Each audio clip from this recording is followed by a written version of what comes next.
Good morning, C-Talk. Welcome, everybody.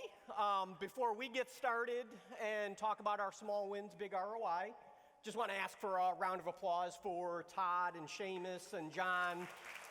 The amazing work those guys do behind the scenes, delivering value and making sure CensiTrac is state-of-the-art and staying up. Can't thank those guys enough, so awesome by those guys. Terribly tempting to play with all the props, so I'm going to try and control myself today while we're up here. We're going to spend time today talking about small wins, big ROI, and you're going to hear me talk a little bit about some of the things Todd just talked about. So we'll tie that back together of things we believe by doing a little bit of effort, a little bit of adoption, you can get big return on investment with CensiTrac today. So just from an agenda standpoint, I'm going to introduce my co-speakers here with me today.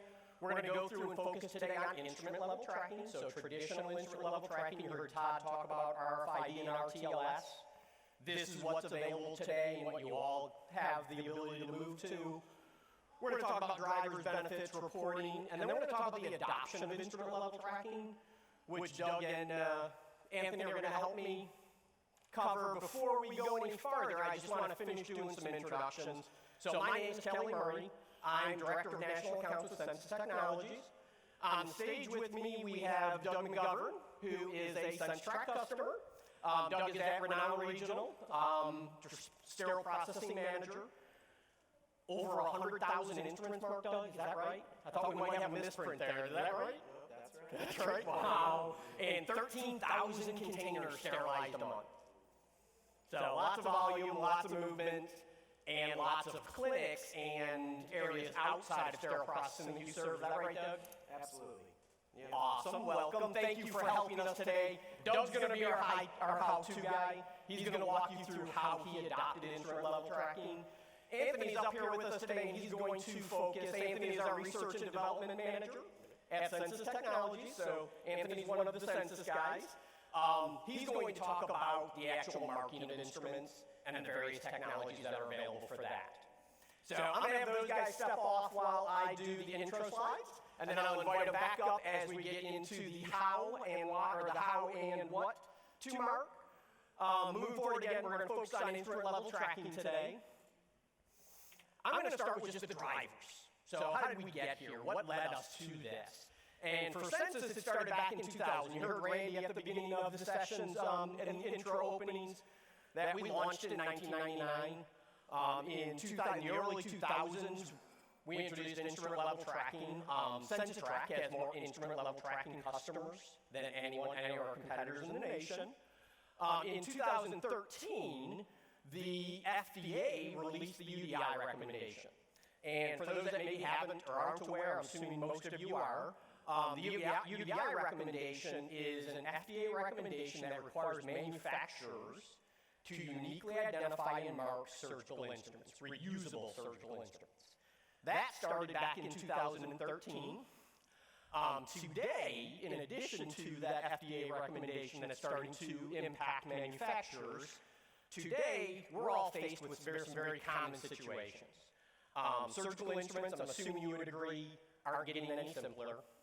Level of complexity is up, level of detail, technical expertise that it takes to process surgical instruments, all of that is on the rise. Standards and compliance is ever-changing and growing. So frankly, our world is not getting any easier, and instrument-level tracking helps us offset those challenges. So typical healthcare, welcome to healthcare. Good news for you. You're going to learn really early and really fast. The theme is more with less. The only way to combat more with less is to automate. Use technology. Technology is what frees up time. I don't know how many of you in the room remember when you first got CensiTrac, but you remember some of those early impacts? The time you used to spend wandering around looking for something, putting out fires all day long? And then you got CensiTrac, and when somebody asked a question, you went to CensiTrac and looked it up and could tell them, yeah, you know what, that's in sterile storage, it's on row A, shelf B. And you saved yourself hours every day. That's the kind of things we're talking about. So that's the theme of today, which is that small wins, big ROI. So what's the little things I can do that drive return on investment? Some of those we're going to cover today is on the benefits of instrument level tracking. So what are just some of those general benefits? First is tray assembly. Do I have the right place? Do I have the right thing in the right place at the right time? That's individual instrument tracking 101. So that set completeness, that effectiveness, that efficiency that you gain when you have individual instruments marked changes that whole dynamic. That directly leads to surgeon satisfaction and better patient care. So if I'm tracking down the individual instrument, those are two immediate things I will gain. The reduction of lost and missing instruments, improved Da Vinci arm management. You're going to see me talk a little bit more about that as we move through the slides, just on some of the new challenges. You know, we're talking about our world keeps getting more and more complex. Da Vinci arms is one of those items. We went from a Da Vinci robot just having to worry about counting number of uses. And now we also have the challenge of, all right, well, it's not just about uses on the Da Vinci arm or on the robot. It's actually what number of sterilization cycles that they can actually be exposed to. So now I have to figure out a way to track that. Individual instrument tracking allows me to do that. Management of critical inventory items. There's nothing to me more comforting than when I hear from my customers that, oh, Dr. Smith is my biggest squeaky wheel. He yells at me every day on a daily basis. And if I could prove to him that I've sharpened his scissor, that we've repaired this item, or that his item's going to be in his tray every time, he would stop squeaking, or at least I would have data to help support that we're doing everything we can for him. That never happens, right? Management of critical instruments, so we just talked about that one. Proactive maintenance, so knowing when a surgical instrument is ready to be repaired. Time for searching items, we talked about that one earlier. And then lastly, just analyzing. You heard Todd talk about 50% of the items in a tray actually don't get used. We know over the years, tray sizes have grown by about 15%. So we keep adding instruments to trays, and we never take anything out of a tray. We just keep adding. You heard Todd talk also earlier in his session about what it costs to reprocess every one of those instruments. So every time an instrument goes up to the OR in a tray and then comes back, but really didn't get used, that's operational dollars you guys are spending that you probably shouldn't be spending. It's just a fact that you're having to deal with. Individual instrument tracking will help solve some of that, and I'm going to show you how that works in just a little bit here. So that analyze and improve set optimization ties directly to the studies that Todd was talking about. That leads me to the impacts. So we talked about the drivers. Why would you even consider instrument level tracking? We talked about the benefits, that if you do consider, here's some of the things you'll realize. And now we're going to spend a little bit of time talking about the actual impacts. And this is that ROI piece. So that's that return on investment. Instrument maintenance impact. So the average hospital, and what we're calling average is 8 to 10 ORs. The average hospital can save about $6,000 just in maintenance. So just by knowing that this scissor has been used 20 times and this one's been used 10, this is the one I need to have repaired. This is the one that I need to have sent out for sharpening. And that confidence leading to that physician satisfaction, knowing that you know exactly when to have his scissors, those Kerrisons, those cannulated instruments, so all of those things that have very specific timelines to when you would be proactively maintaining them versus waiting for something to happen and then you respond to it. That all falls into that instrument maintenance impact, so about $6,000 for the average hospital there. The tray optimization impact, and this is where we're talking about just taking a fraction of those 50% of instruments that aren't used. If we just take a fraction of those, in this example it's about 10%. If I just take 10% of those and start optimizing trays, the average hospital would save about $16,000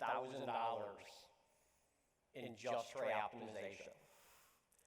The last one I'm going to talk about is that Da Vinci arm piece. So we were talking earlier about the Da Vinci arm and the Da Vinci arm having a utilization piece that the robot keeps track of.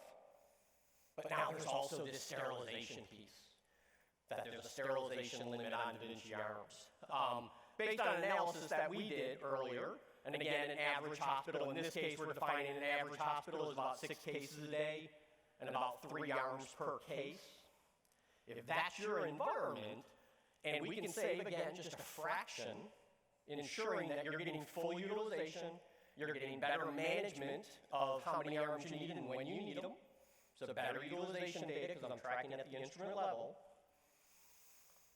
There'll be an additional $11,000 savings. So just on those 3 items alone, we're about $33,000 worth of savings. So for that small win, I'm going to move to instrument level tracking, I'd save the hospital about $33,000. When we mix in the other items like lost and missing instruments, efficiencies, accuracies, assembly time, when we start mixing all of those into the mix, we're actually talking that the savings for an average hospital would be between $30,000 and $50,000 based on instrument level tracking. So that's the Da Vinci RMP. So again, think of this in terms of about 30 to 50. You can't save that 30 to 50 if you don't have information, right? So one of the nice things when you move to instrument level tracking is the amount of data you get grows. I think we would all agree nobody wants more data in their life. We get bombarded with data all the time, nonstop. The key for CensiTrac is using the reporting module, and frankly, to Todd's team's earlier conversations, advanced analytics, to turn that data into actionable intelligence. So how do I do something about something? And that really is going to play a role when you see some of the later sessions. I think John, who you met earlier up on the stage with Todd, he has a session going on in one of the breakouts around tray optimization. So you'll see him talk some more about that. And advanced analytics plays a role in that. But these are just some of the reports. I'm not going to run through all of them so that we can move on to what I think you guys are really going to find interesting and important, which is the how. So I talked about the drivers, why would you even consider it, the benefits, what would be some of the early immediate impacts, the impacts, the dollars, the ROI behind if you make this small change, what's it look like, and then the reporting on how you deliver those results and do something about it. How do you take action using CensiTrac?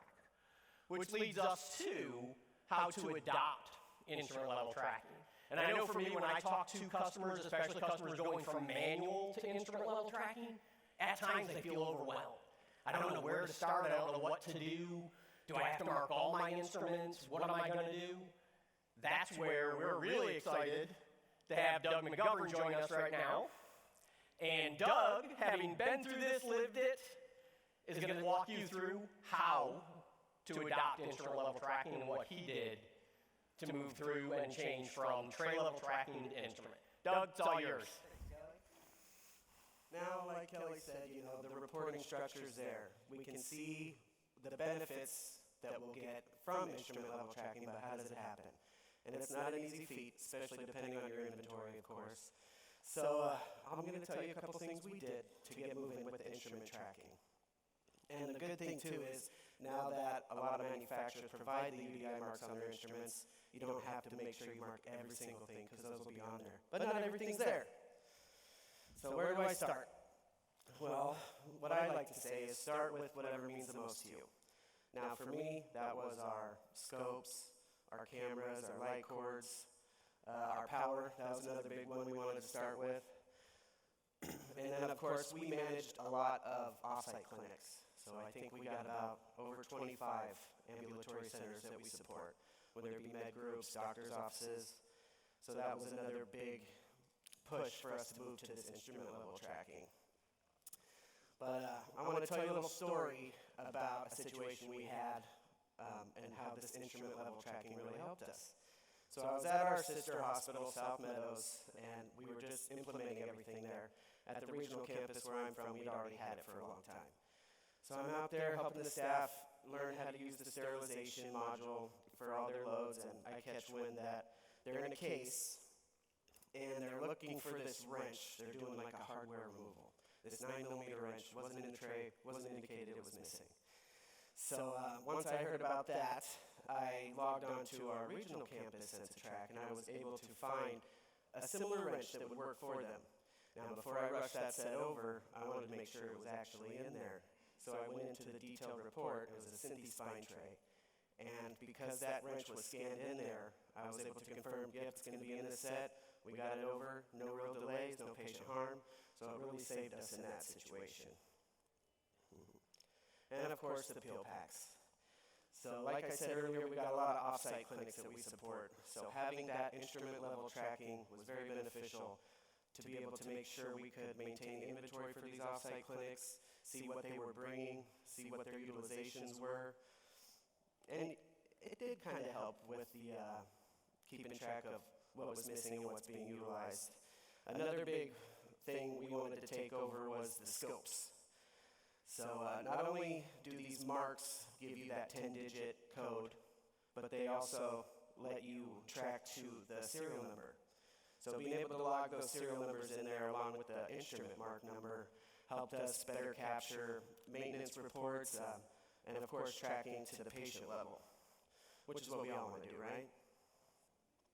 And then the next phase we wanted to do was the power. So the power was important to us because we wanted to make sure that we could capture all the maintenance on there.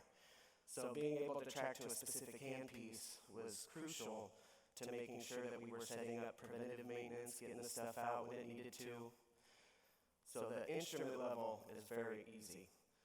It's not easy to start marking, but once you get there, you'll see the benefits. Now another thing that I'm sure we all have to face is these Da Vinci arms. Does everybody have to do those? Hands? Okay, all right, a lot. Now, we all know about not only is there limited use on there, but there's also limited reprocessing. And being able to mark those endo-wrists helps you better manage, the utilizations on there. You can kind of foresee what you're going to have to replace. It allows you to come up with a strategy to never fall back on your inventory. Sorry, excuse me. So yeah, instrument level's the way to go.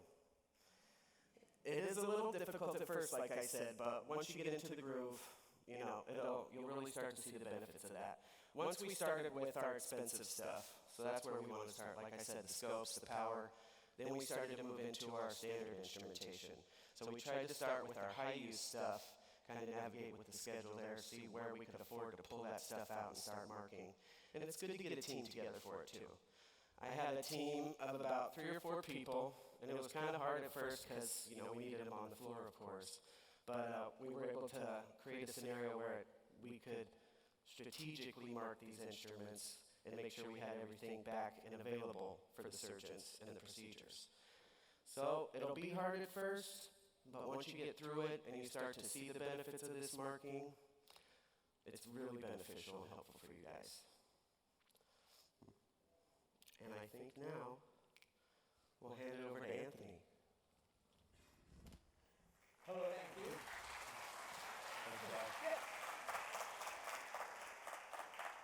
Well, everyone, my name is Anthony Economos, and again, I'm the Research and Development Manager here at Censis. And, currently we've heard Kelly talk about the logic of the ROI. We've heard Doug talk about the benefits of the adoption, and I'm going to talk about the execution methodology. So as we start talking about instrument level tracking, we also need to recognize that we have to change, right? We have to add a way to identify the instrument. And so there's a couple of ways that we solve this. So how many here currently do instrument level tracking? Raise hands. Okay. So many of you are probably already familiar with one of the more predominant ways that we solve this problem, which is electrochemical marking, or ECM as we call it. Another way is, which I'm about to talk about now, is laser marking, and of course mechanical marking such as key dots. So I'll start off with electrochemical.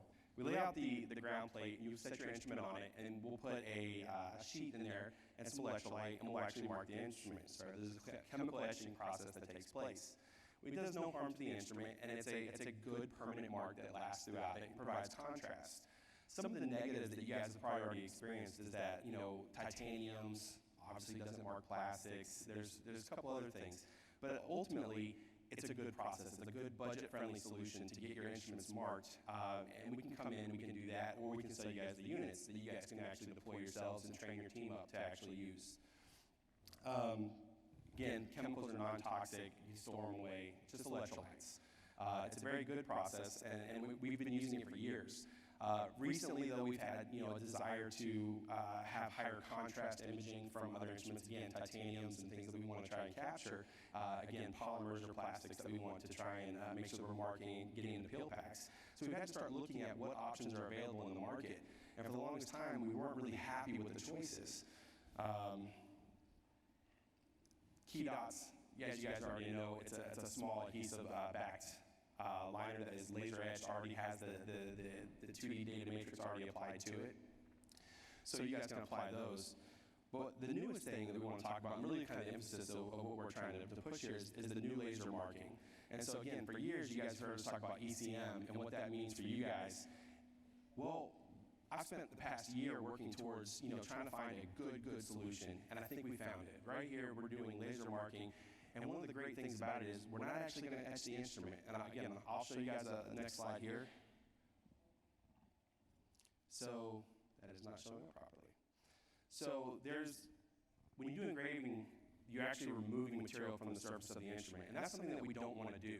So when we talk about lasers, and what we always try to avoid is actually creating any bioburden issues that we don't want to run into, where we're creating layers that have to be actually processed in addition. So what we want to do is we want to just surface treat the top of the instrument. And so what we've done is we've partnered with a laser manufacturer to build a laser that absolutely just pinpoints the top of the instrument to heat treat the surface to provide the contrasting mark that we need in order to scan it with our barcode scanners. And so it's been really cool to kind of go through this process as we're trying to dial everything in, we're trying to get everything right and really getting it. So again, we're just annealing the surface of the instrument, and there's no actual damage or anything being done to the instrument. We're not removing layers from the instrument, and it becomes a very safe and effective tool for you and your team to use as you guys go through and start to mark your instruments for instrument level tracking. So again, what happens when you engrave, and this thing that we really want to push about this is that there are other opportunities out there. We want to make sure that you're not melting the surface of the instrument. You're not going further down in the depth of the surface, and so you want to make sure that you're doing that. But again, benefit, we can mark titaniums now, polymers. If you want different contrasting, there's different coatings that we see on all these instruments that now we can provide different frequency response on the laser to actually bring that contrast in line to where the camera can see it and we're effectively scanning each instrument. So one size doesn't fit all, and that's one of the things we were talking about earlier amongst ourselves is with the variety of surgical instruments that you've got in trays, the variety of sizes of surgical instruments, you're going to need more than one marking technology to do this efficiently and effectively. And that's why we say this one size doesn't fit all. So you heard Anthony talk about laser marking. We heard Doug talk about his initial experience and how to. I'm going to ask Anthony and Doug to come back up. And we're going to open it up for some questions.